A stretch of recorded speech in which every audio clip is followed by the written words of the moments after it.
colossal wave retreated from the shore, and for a few breathless moments people saw long-lost stone structures emerge from the seabed just before the tsunami struck.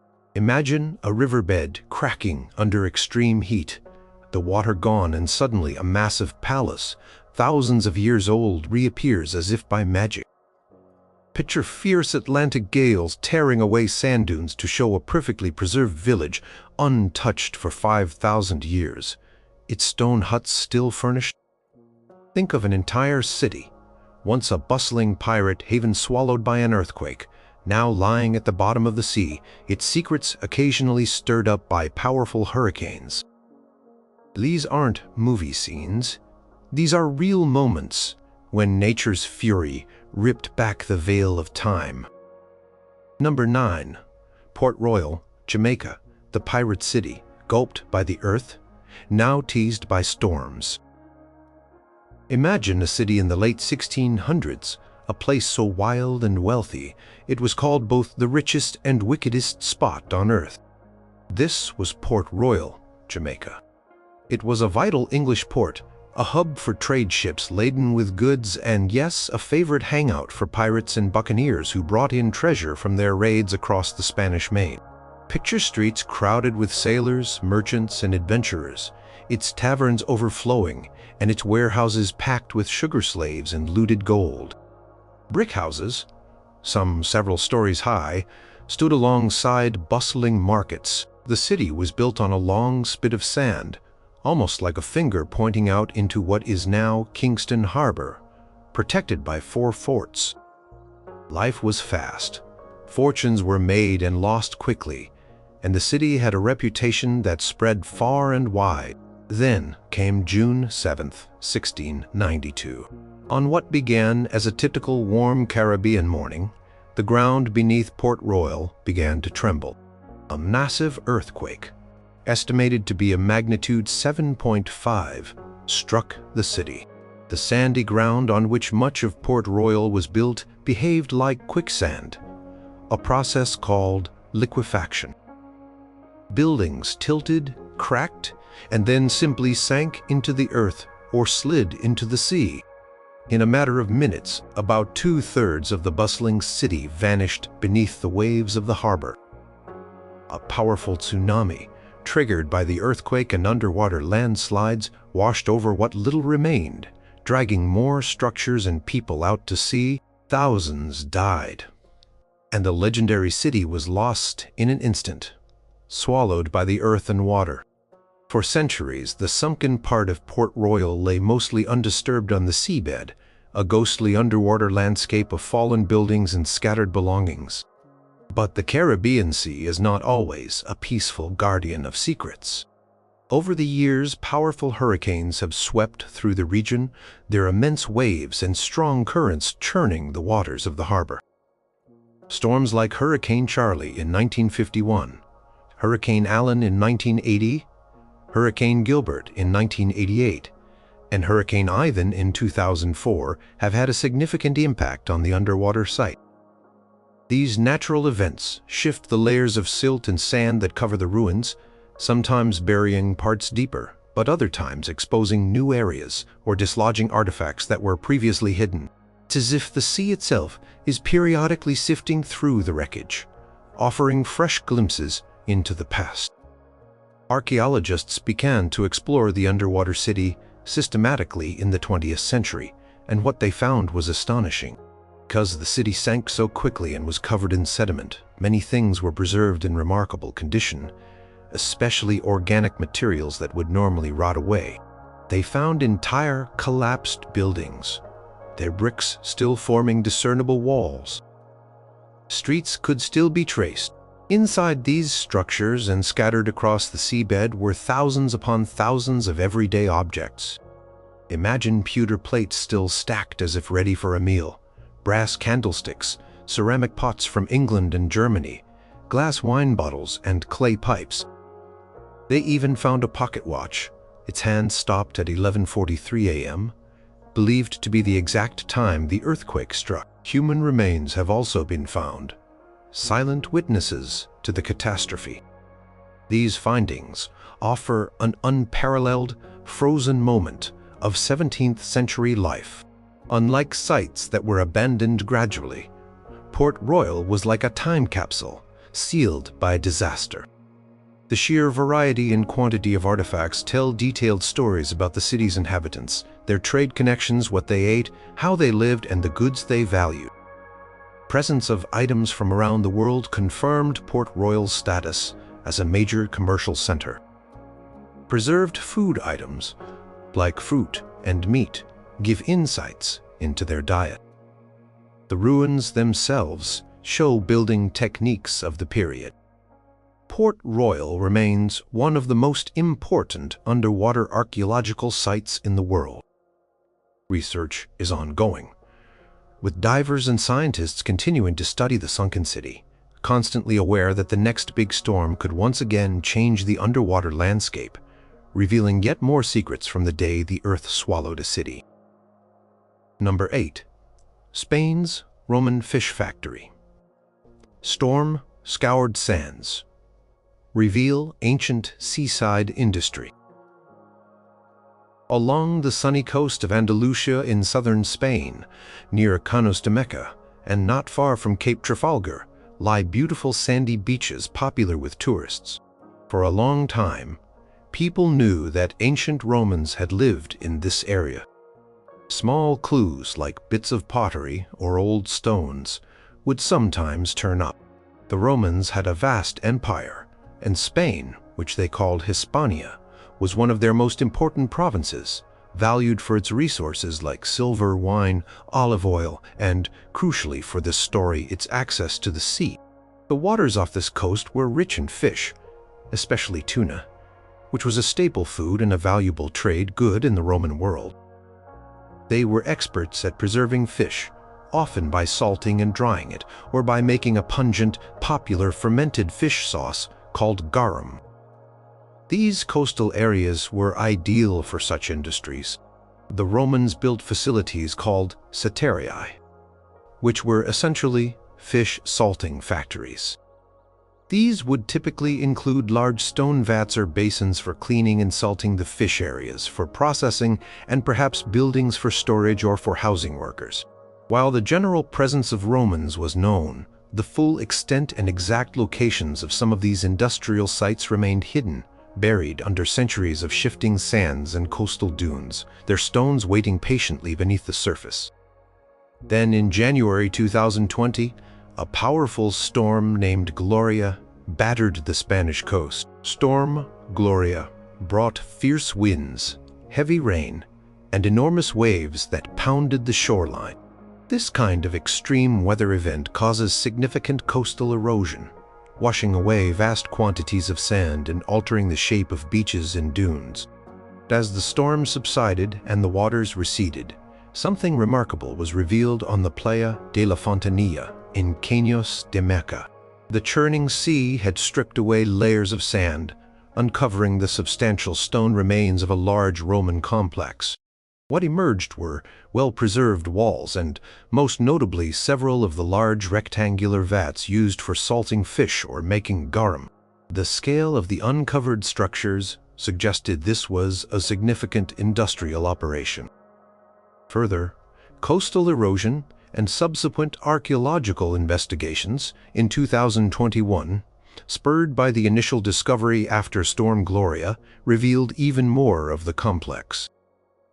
Archaeologists from the University of Cadiz carefully examined the site. They identified not just the salting vats, some impressively deep and lined with waterproof mortar, but also evidence of other buildings and structures associated with the factory. The size of the vats indicated that large quantities of fish could be processed simultaneously. The discovery was hailed as one of the most significant of its kind, providing a much clearer picture of the Roman fish processing industry in this part of Hispania. Artifacts found in association with the structures such as pottery fragments helped to date the complex, placing its operation mainly between the 1st and 5th centuries AD. The uncovered remains factually demonstrate the Roman methods of fish preservation. The design of the vats, the materials used in their construction, like opus signinum, a waterproof Roman concrete, and the overall layout of the factory provide direct evidence of their technology and organization. The location right by the sea highlights the logistical importance of being close to the source of the fish and also to maritime trade routes for exporting the final products. This factory would have played a role in supplying preserved fish products to other parts of the Roman Empire. The discovery, directly triggered by the erosive power of Storm Gloria, has added a significant piece to the puzzle of Roman economic life in Iberia. It's a vivid reminder that sometimes the forces of nature, while destructive, can also peel back the layers of time to show us how people lived and worked long ago, their daily efforts now etched in stone by the sea. The site remains vulnerable to the same coastal forces that revealed it, highlighting the ongoing challenges of preserving such discoveries. Number 7. Seahenge, UK. Shifting tides expose a mysterious Bronze Age circle. On the coast of Norfolk, in eastern England, lies Holme, next to the sea, a village looking out onto the North Sea. Its beaches are known for their wide, sandy expanses and are part of a protected nature reserve. For centuries, the tides have ebbed and flowed here, constantly reshaping the coastline, moving sand, and occasionally revealing glimpses of things long buried. In the spring of 1998, a local man named John Lorimer was walking on Holme Beach when he noticed something unusual. Shifting sands and coastal erosion, likely accelerated by winter storms and strong tidal action, had exposed the top of a large inverted tree stump, surrounded by a ring of wooden posts sticking out of the sand. It looked ancient and deliberately constructed. Archaeologists were soon on the scene, and what they began to uncover was extraordinary. The structure consisted of a massive central oak stump, buried upside down with its roots pointing skyward, encircled by 55 closely fitted oak posts, forming an almost perfect oval, about 6.6 by 7.8 meters, 22 by 26 feet across. The posts were split oak trunks, with the bark side facing outwards, creating a continuous wooden wall. There was a narrow entranceway marked by a different type of post. The central stump was huge, weighing several tons, and had clearly been dragged to the site and carefully positioned. The entire monument had been buried in peat, which helped to preserve the wood remarkably well. Because of its appearance, a ring of timbers focused on a central feature, and its location by the sea, it was quickly nicknamed Seahenge by the media, though its actual purpose was unknown. Scientific dating techniques, specifically dendrochronology, tree ring dating, were used on the timbers. This analysis revealed a stunning fact. The trees used to build the monument had been felled in the spring or early summer of 2049 BC. This placed Seahenge firmly in the early Bronze Age, making it over 4,000 years old. This was a time when metal tools were beginning to be used in Britain, but large-scale stone monuments like Stonehenge were already ancient. The discovery of such a sophisticated and well-preserved wooden monument from this period was incredibly rare. The effort involved in its construction was immense, felling large oak trees, splitting them, transporting them likely several miles to the beach, and then precisely arranging them in the intertidal zone. The exact purpose of Seahenge remains a subject of discussion among archaeologists, as no written records exist from that period. However, the careful construction and unique design strongly suggest it was a ritual or ceremonial site. Some theories proposed it was related to funerary practices, perhaps a place where bodies were laid out for excarnation, defleshing by birds and elements, before burial with the upturned stump, possibly serving as a platform. The entrance, aligning with the midwinter sunrise, hinted at astronomical significance.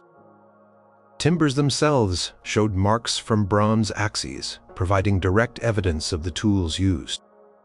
The monument was originally built on a salt marsh, away from the sea, but over thousands of years, Changing sea levels and coastal erosion meant the sea gradually encroached upon and eventually covered the site, which ultimately helped preserve the wood in the anaerobic, oxygen-free conditions of the wet sand and peat. The revelation of Seahenge by the shifting sands sparked considerable public interest, and also some controversy regarding its preservation. Due to the ongoing threat of erosion from the sea, a decision was made in 1999 to excavate the timbers and move them for conservation. The timbers were carefully removed and taken to the Fenland Archaeology Trust's Field Center, and later to Flagfen near Peterborough, where they underwent a long process of preservation treatment. Replicas have been made, and the original timbers are now housed and displayed at the Lynn Museum in King's Lynn. Seahenge, brought to light by the relentless action of the sea, offered a rare and tangible link to the beliefs and practices of people who lived in Bronze Age Britain, a mysterious wooden message from a distant past, whispered by the tides. Number 6. Rungholt, Germany, Denmark. Storms stir the ghost of a drowned medieval city. In the vast, shallow tidal flats of the Wadden Sea off the coast of what is now northern Germany and Denmark lies the legend of Rungholt. This city was said to be a large and wealthy trading port during the medieval period, perhaps even comparable in importance to Hamburg or Lübeck at the time. Local folklore painted it as a place of riches, but also of sin and hubris, a city whose inhabitants mocked God, leading to its divine punishment. According to the legends, Rungholt was swallowed by the sea in a single terrible night. This catastrophic event was very real. The Grote Mandrenke, or the Great Drowning of Men, a massive storm surge that struck the North Sea coasts on January 15th or 1362. This storm was one of the most devastating natural disasters of the Middle Ages in that region, reshaping coastlines, creating new islands, and claiming tens of thousands of lives. Rungholt was one of its many victims. For centuries, Rungholt became a ghost story, a cautionary tale, its exact location lost beneath the waves and shifting mudflats of the Wadden Sea. Fishermen sometimes reported snagging their nets on unseen obstacles, or even pulling up old bricks or artifacts that hinted at something buried below. Local people would sometimes claim to hear the church bells of Rungholt ringing from beneath the sea on stormy nights. These tales kept the memory of the drowned city alive, blurring the lines between myth and historical reality. The Wadden Sea is a dynamic environment, with tides constantly moving sediment, and occasional new storms would scour the seabed, sometimes briefly exposing traces of what lay hidden. It wasn't until the 20th and 21st centuries that systematic archaeological and geographical investigations began to uncover concrete evidence of Rungholt's existence and extent, often aided by clues revealed through natural processes. Storms continued to play a role, not in a single dramatic revelation, but by periodically shifting the layers of mud and sand, exposing new fragments of the past. For instance, after particularly strong tides or minor storm surges, local historians and amateur archaeologists walking the mud flats at low tide would find concentrations of medieval pottery shards, building debris like bricks and roof tiles, animal bones, and sometimes even remnants of old dike systems or wells. These finds were like breadcrumbs leading towards the lost city. Modern archaeological methods, including geophysical surveys, sediment coring, and targeted excavations during low tide, have started to piece together a more detailed picture. Researchers have been able to map out areas that were once cultivated land, identify the paths of old waterways, and locate the sites of former settlements, including what is believed to be Rungholt. In May 2023, researchers from Kiel University, Johannes Gutenberg's University Mainz, the Center for Baltic and Scandinavian Archaeology, and the State Archaeology Department, Schleswig-Holstein, announced a significant discovery. Using a combination of geophysical methods and core sampling, they located and mapped what they believed to be the central church of Rungholt, a structure around 40 meters long by 15 meters wide. This discovery was a major breakthrough in pinpointing the heart of the legendary city. They also identified drainage systems, dikes, and the foundations of numerous smaller buildings. The archaeological evidence factually confirms that a significant settlement existed in the area and was indeed submerged by the 1362 storm. The types of artifacts found, pottery, tools, building materials, speak to a thriving agricultural and trading community. The scale of the church foundations suggests a settlement of considerable size and importance, lending credence to some aspects of the legends, if not the more fantastical parts about its wickedness. Ongoing work in the Wadden Sea, often dictated by the tides and sometimes accelerated by the erosional effects of storms, continues to slowly unveil the reality of Rungholt. Each piece of pottery, each dislodged brick brought to the surface by the restless sea, adds another detail to the story of a city dramatically erased from the map by nature's power, its whispers now being translated by science. Number 5. Atlit Yam, Israel. A prehistoric village surfaces after a storm. Off the coast of Atlit, Israel, under the blue waters of the Mediterranean Sea, lies a secret that is thousands of years old. This is Atlit Yam, a submerged Neolithic village.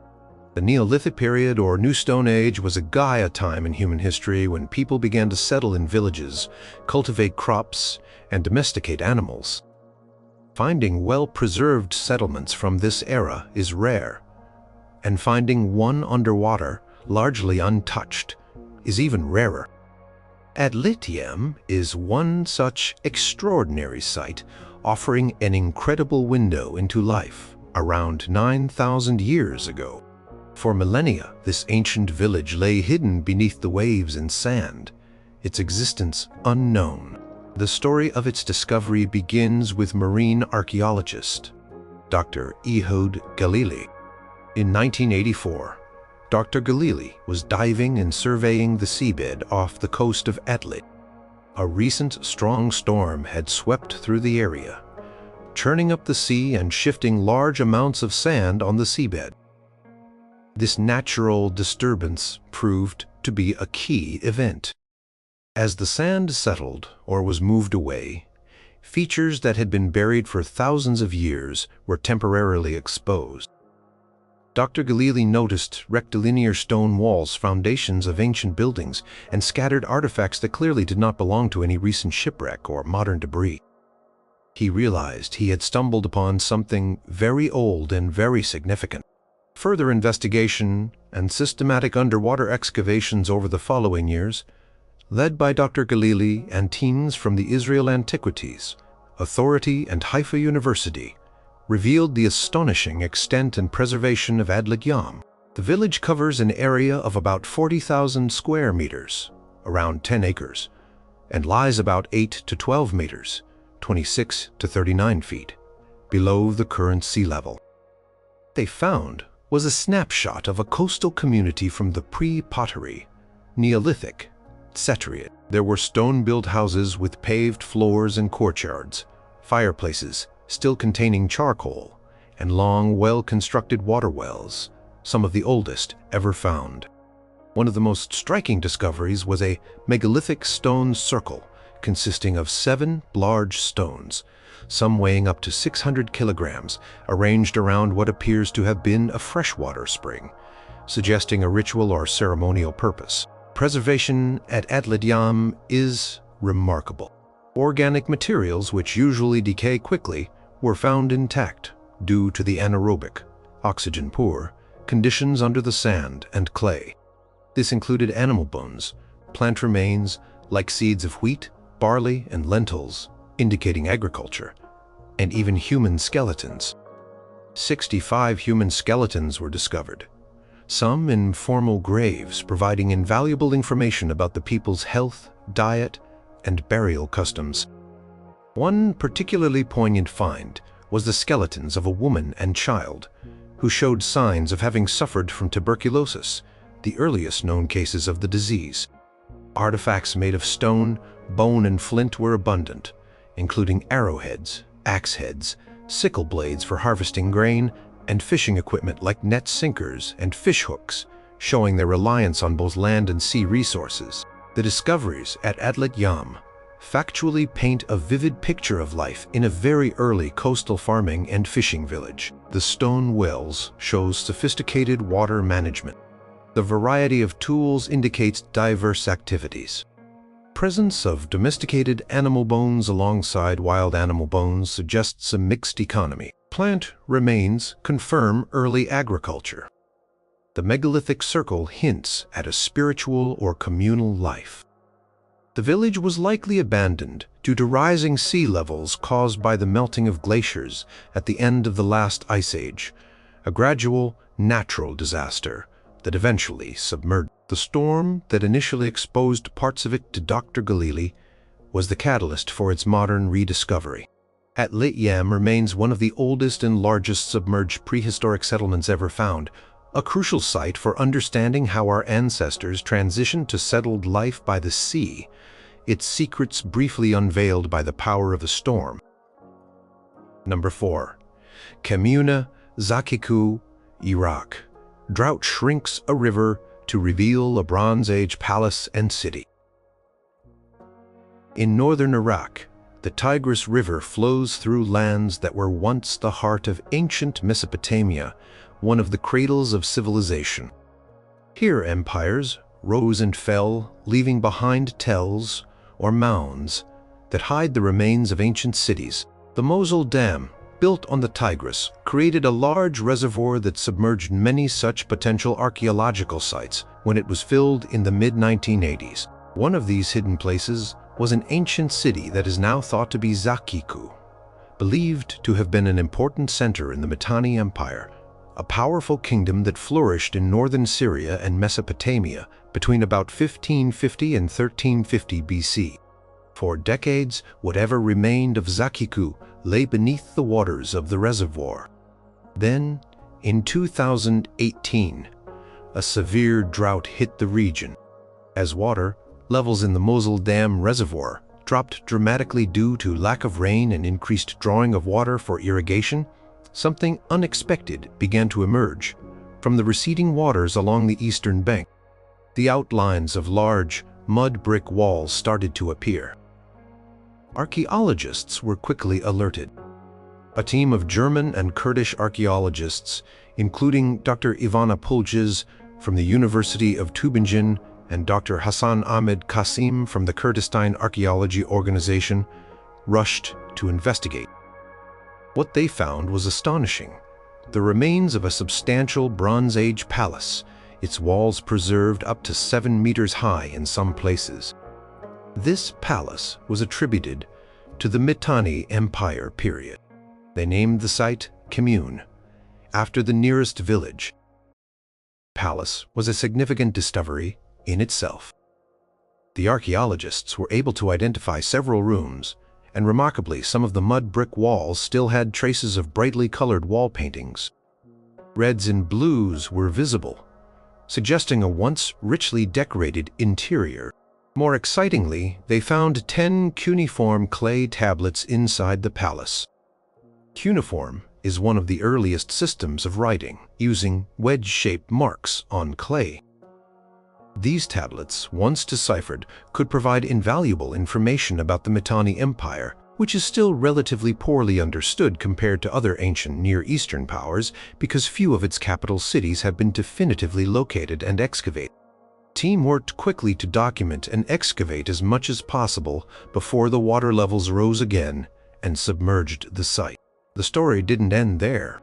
In late 2021 and early 2022, another extreme drought gripped Iraq.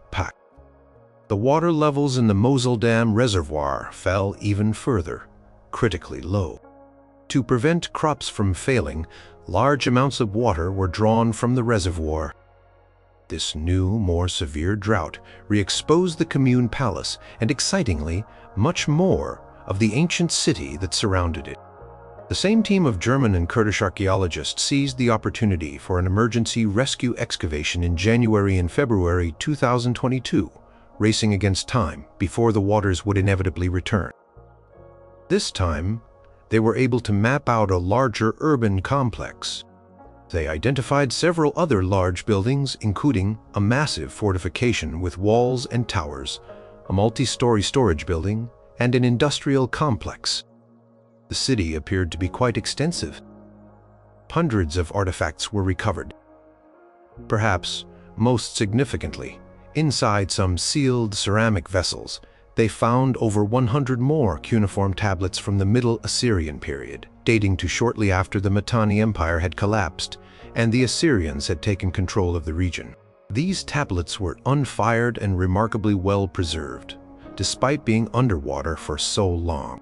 They date to around 1350 BC and are hoped to shed light on the end of the Mitanni period city and the beginning of Assyrian rule.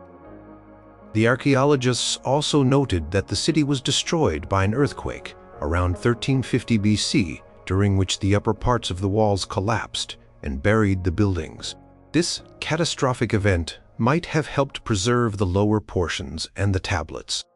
The repeated emergence of this ancient city, first the palace and then a wider urban area, due to severe drought conditions, is a stark example of how climate change and its effects, like drought, can lead to unexpected archaeological discoveries. The findings from Kamunazaki-ku are factually providing new insights into the Mitanni Empire's architecture, economy, and administration, as well as the transition to Assyrian power.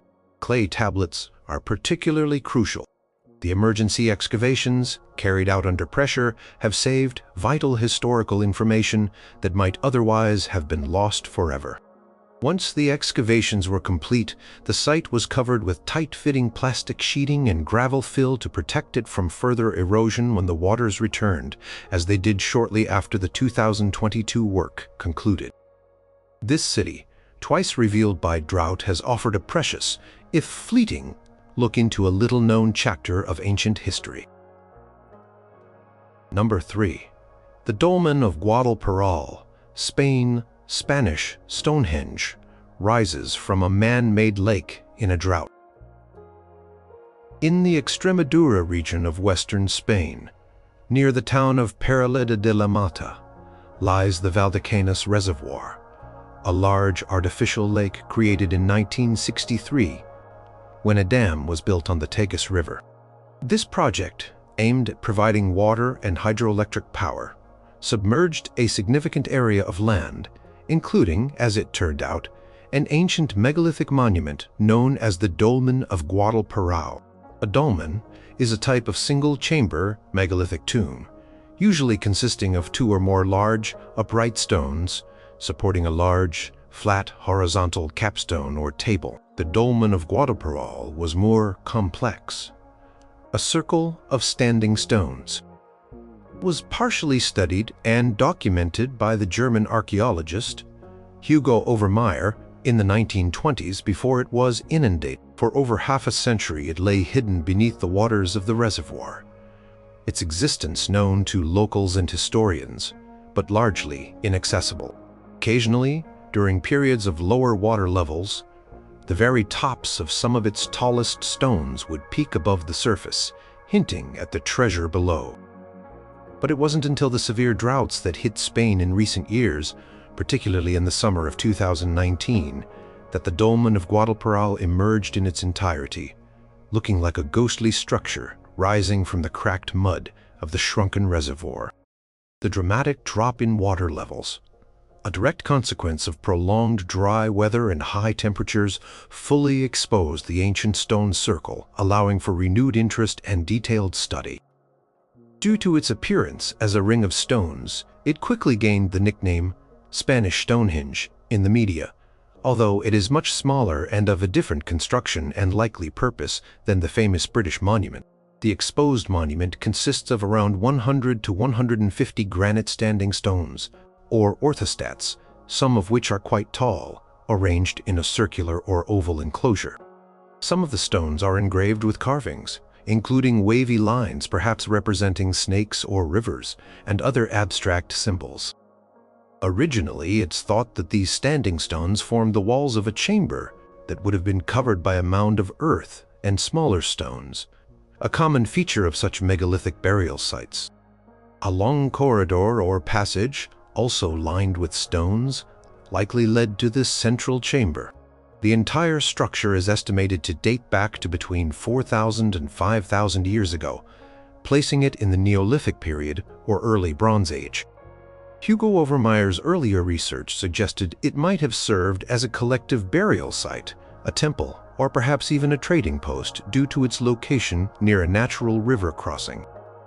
The re-emergence of the dolmen of Guadalperal due to the 2019 drought, and again during subsequent dry periods like the summer of 2022, when water levels plummeted once more, provided a rare opportunity for archaeologists and the public to see and study it up close.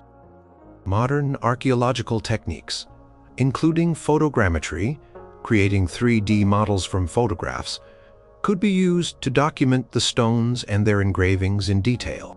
The exposure also highlighted the monument's vulnerability. Decades underwater had taken a toll.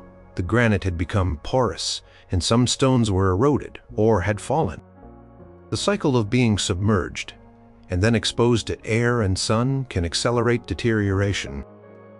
The factual evidence from the dolmen of Guadalperal, its circular layout, the presence of engraved stones, and its likely original structure as a covered chamber tomb, connects it to a widespread megalithic tradition found across Western Europe during the Neolithic.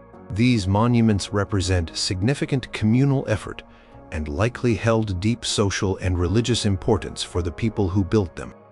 Carvings provide clues about their symbolism and worldview. The renewed attention brought by the drought-induced reappearances sparked calls from local associations and historical groups for the monument to be permanently relocated to dry land to ensure its preservation, a complex and costly undertaking. For now, the dolmen of Guadalperal remains a striking symbol of how climate-driven disasters like drought can unexpectedly unveil parts of our ancient heritage, offering both a chance for discovery and a challenge for conservation. It serves as a silent, stone sentinel, its fate tied to the fluctuating waters of the reservoir. Number 2. Skara Brae, Scotland. A mighty storm uncovers a perfectly preserved Stone Age village. On the windswept western coast of mainland, the largest island in Orkney, Scotland, lies the Bay of Scale. This area is exposed to the full force of the Atlantic Ocean, and its weather can be wild and unpredictable. For centuries, local people had noticed that strong winds and tides would sometimes expose old stone structures and strange artifacts along the bay, but no one knew the true extent of what lay hidden beneath a large grassy mound known as Scarabra. This mound was simply considered part of the natural landscape, a dune covered in grass. Then, in the winter of 1850, a particularly ferocious storm struck Scotland. This was not just an ordinary gale. It was a massive weather event with hurricane-force winds and high tides that battered the Orkney coastline relentlessly for several days. The storm caused widespread damage, but at the Bay of Scale, it did something extraordinary. The sheer power of the wind and waves stripped away the turf and sand from the Scarabra mound, tearing into the dune that had concealed an ancient secret for thousands of years. When the storm finally subsided, William Graham Watt, the local laird landowner of Scale, went out to inspect the damage to his property. He was astonished to find that the storm had revealed the clear outlines of a number of small stone houses nestled together. It was an ancient village, seemingly frozen in time. Initial, somewhat amateurish excavations were carried out by William Watt shortly after the discovery.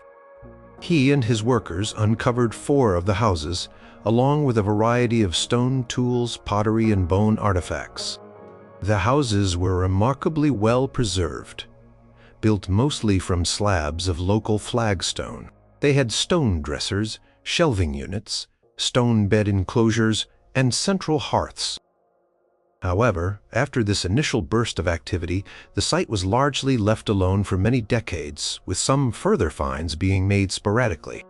It wasn't until 1925, after another storm damaged some of the previously excavated structures, that a seawall was built to protect the site, and more systematic archaeological work began under Professor Vere Gordon Childe from 1928 to 1930. Childe's excavations uncovered more houses and helped to understand the layout and age of the village. What was revealed at Skara Brae is one of the best preserved Neolithic settlements in Western Europe. So well preserved, it has been called the Scottish Pompeii. The village consists of 8 clustered houses, linked by low covered passageways.